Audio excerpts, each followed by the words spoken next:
Hi guys, I have graded, for those of you who did turn in a rough draft, thank you. I have gone through and I have given you feedback and commentary on what I think you need to do for your final paper in order to make it stronger. So please go and check your feedback in Canvas. You should be able to see it. If not, email me. But I want to kind of address some kind of global concerns and global reminders as we push through and make it to that final paper. So the first thing that I want to mention is that this is your APA format paper. This paper is in APA format, which means it should have a title page that is separate. It should have an abstract that is separate. It should be double spaced, 12 point Times New Roman. And if it will help you organize things and you want to provide headings for each of the categories of your paper, please feel free to do so. It's not, like I said, it is optional, but APA does allow you to use headings. So if that helps keep you organized and on track, feel free to do that as well. But the main thing that I do want to mention is that you do need to have a title page. It should be double spaced, and it should have an abstract, and it should be in 12 point Times New Roman. And a note on the abstract,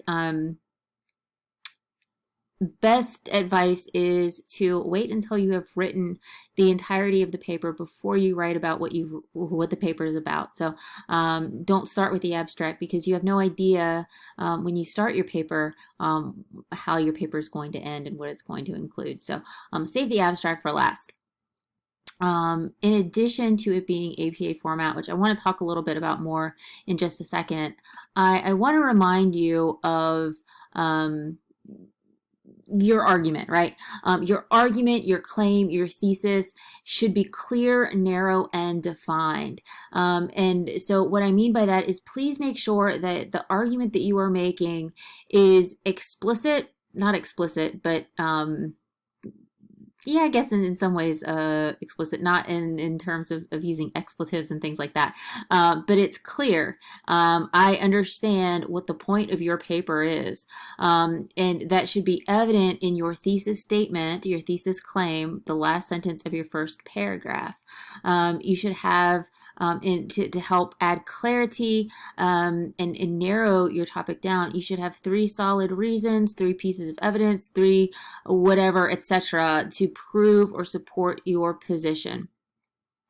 And then if there are terms that need to be defined, you define those. So for example, if you're looking at, I'm going to pick on Colin because I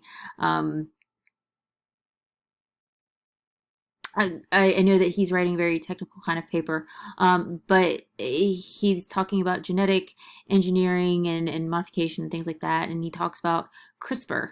Well, that should be a term that is defined within the scope of his paper. And it's also worth defining terms like genetic engineering. What exactly do you mean by that? And are you using it in a way that is not traditionally looked at? Or look at those kinds of terms that you use in your argument, because if those things need to be defined in order for your argument to make sense, then you want to make sure that you do so within the body of your paper. So please make sure that you have a clear, narrowed, and defined argument that you develop in the body of your paper. I want to mention also that, and I don't have a slide for this, so I'm going to make one really quick. Okay. The other thing that I want to mention is that in order for any argument to be a real argument, which is what you guys are writing, you have to have a counter argument. There must be a section of your paper, I don't care where it is, but there must be a section in your paper dedicated to acknowledging the opposition. Where you offer concessions, rebuttals, and bring it back to your argument. If you do not have this, there is a whole section of the rubric dedicated to this portion of the paper. So if you do not have it within the body of your paper, that is 25 points that you will miss. So please make sure that you have a counter argument, a good solid counter argument. And if you can't think, well, what would the opposition say, then get with me and come with me so we can kind of maybe make your argument clearer, more narrow and defined, or more argumentative if you can't come up with, well, what's my opposition? Okay. The other thing that I want to mention goes hand in hand with the structure of your argument as well, is please make sure that each of your paragraphs is a pie paragraph. Your topic sentence should begin with your point. Do not start a paragraph with a quote from the source. Don't end a paragraph with a quote from the source. Your topic sentence should establish your point. You want the first word, you want the last word. In addition, you want to provide an illustration where you illustrate the point through the use of your sources, either directly quoted, paraphrase, a combination of them, anecdotes, any kind of use of evidence, right? And then finally, you want to make sure that you connect the dots between your point and your claim, to connect the dots between your point, your illustration, and your claim. Really kind of draw a clear picture in that explanation portion of your paragraph. I do want to talk about the use of your sources, because inevitably every semester I have students who turn in papers that never use a source within the body of their paper. They just tack on a reference page at the end. So you are required to have and use 5 sources in the body of your paper, and ideally those should be the sources that you have that you have already found, you've already looked at, you've already read from your annotated bibliography. If you find that you can't use one of them, or if you need to change one of them, that's fine, but you need to have a total of 5 sources, 3 of which come from the library databases. Please make sure that you use, I'll say that again, use information from those sources within the body of your paper. If it's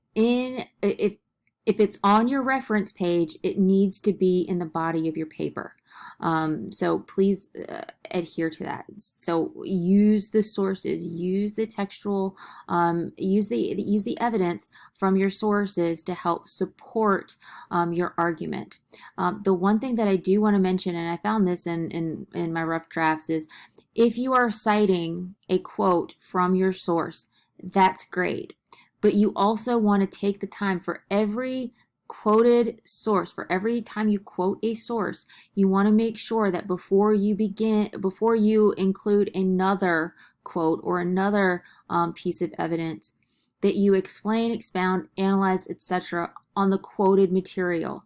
In other words, how are you interpreting that quoted material? How are you reading that quoted material? How does that quoted material support your argument? In other words, your sources should not make the argument for you. They should support you. So don't just leave quotes hanging out there by themselves and expect me to draw the connections between what you're saying and what your sources say. So you want to make sure that you take the time to explain how your sources, how that evidence, how that quoted material further supports you and the position that you have in the argument that you are making. All of your sources should be integrated. And if you don't know what I mean, I didn't really see too many issues with that, but please make sure that all of your sources are integrated. And what I mean by that is they can't stand on their own as complete sentences. They have to be woven into your writing. And finally, for every use of your sources, you want to make sure that you have your in-text citations, and please make sure that you remember the formula or the format of in-text citations for APA style, where you include the author's last name, followed by the year, followed by a P and a number, or if there's no page number, then you can count the paragraphs. So please make sure you include that, because that's really important that you get it, that you get all of that information in that in-text citation, because these in-text citations are going to connect back to your references, your reference page. It is not a works cited page. Works cited is MLA. Please make sure that it is titled references. That last page where all of your citations are is references, not works cited.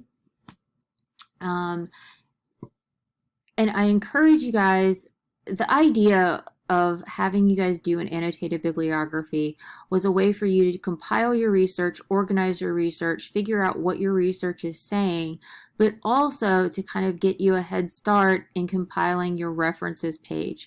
So you have all of your citations done, you just have to transfer them to your final paper. So I encourage you guys to look at the feedback from your annotated bibliography in regards to your references and your citations, because I gave you guys a ton of feedback on your annotated bibliography in regards to citation format, things that you want to address before you include it in your final annotated or in your final reference page for your final paper. So please see that feedback. If you have any questions, please please come to me and ask me if you have any questions. Just a couple of different couple of plugs, a couple of reminders. If you are lost and you have no idea how you should structure your paper, take a look at the outline that I provided you guys in Canvas about all of the components that you need when compiling an argument position paper. It's pretty helpful, and it'll tell you every component that needs to go into that paper. If you are still confused, if you're stressed out, please email me, call me, come to my office hours. I am here to help you, and I want you guys to finish strong. I know that this final paper feels like it's climbing up a mountain, but you guys can do it. You guys can finish strong, and I am here to help you. I had office hours today and nobody came, so please utilize me in those final kind of last minutes. So in an effort to accommodate all of you all, because I know that my office hours are outside of some of your availability, you can email me and schedule a time between now and Friday, but I am offering an optional Zoom session. You don't have to come, but if you want to come, I have an optional Zoom session for questions that I'm going to have Thursday night at 6:30. You'll see the link in this announcement for that Zoom session. I'll put it in Canvas. You'll see it, and I hope you guys come if you have any questions.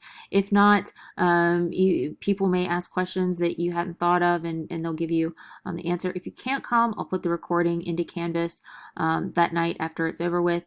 And in an effort to make sure that you guys have everything that you need and done, I'm adjusting the due date from Friday to Saturday. So please, you'll see the adjustment from the new due date. So I want to make sure that I have given you guys enough time to get everything that you need done. The other thing that I do want to mention is that final grades are due for me August 10th. I have to have them in and done and dusted by noon on August 10th. So I can't, there's a little bit of fudge room if you want to use your grace period for your final paper, but not by much. So final grades are due for me on August 10th, and my goal is to have my goal. Let me well, I'll talk about this later in another in your video. So please see the adjustment for the due date in August, and I hope you guys come to the optional Zoom session if you do have questions. If there's anything that you need from me, please do not hesitate, and I look forward to seeing your final paper, and I know you guys are looking forward to getting that final paper done so you can close the book on your English 111 experience. So let me know if you have any questions, and take a look at your feedback for your rough draft, and I'll be in touch with you guys soon.